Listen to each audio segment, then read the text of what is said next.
So the book's not officially out yet, but the cover has gotten a lot of national attention.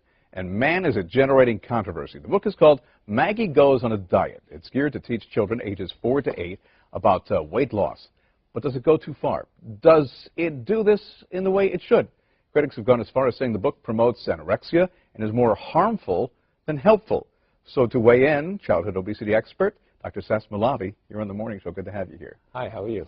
So you saw that book cover, and you see a heavy-set young girl looking in the mirror, and she sees somebody looking back at her who is much slimmer.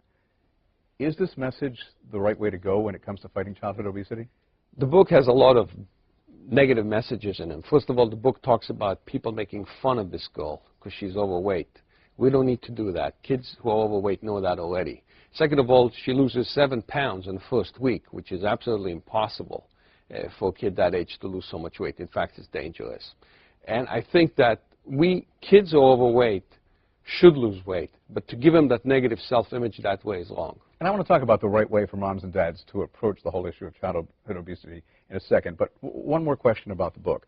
It perpetrates these negative images, but it seems like in culture today, you know, these kids have a false idea of what they're supposed to look like, how thin they're supposed to be. You know, they look in magazines, they're like, you know, I'm not 0% body fat like these models and things. How do we counter that? Parents have to get educated and find out if the kids really are overweight. There are BMI tables, for example. They can go to smartforlife.com. They can download this booklet that has a BMI table right in it that explains it. And explain. I'll get this booklet out. Go ahead. Children may not be overweight, especially young girls. They may look a little bit overweight, but they're actually normal weight. So parents should first calculate the exact weight of what their child is and then decide if they're overweight. And if their child is overweight, they should just introduce them to healthy food rather than talking about a diet. It's really all about a lifestyle change. It is, and the whole family should do it. They really shouldn't isolate that one overweight kid. If a family has one overweight kid and a normal weight kid, they should really do it as a family. You know, it's very hard to isolate a child who's 8 to 14, for example, and tell them, you need to change, but all of us are okay.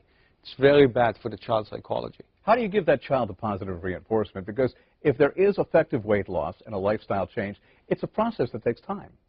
You teach the child to eat the right kind of food. For example, a lot of cereals are too sugary, so you teach them to eat the right type of cereals that are high in protein. For example, there's a cereal that has 11 grams of protein and only 8 grams of sugar, while most cereals have 30 grams of protein and only give you of sugar and give you very little protein.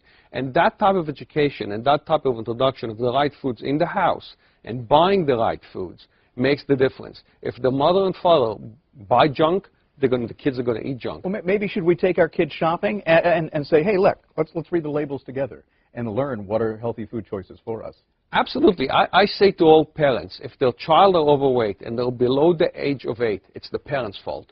And the parents were the ones who actually did that because the child really didn't choose the food. After that, it gets a little bit more complicated. But yes, we should take our kids shopping. We should teach them about the nutrition label. And that's what we do at Smart for Life. And that's what we educate people at smartforlife.com to do. Okay, there it is. Smartforlife.com is the website that you need to check out. You can also get a copy of this book and find out if your child is overweight.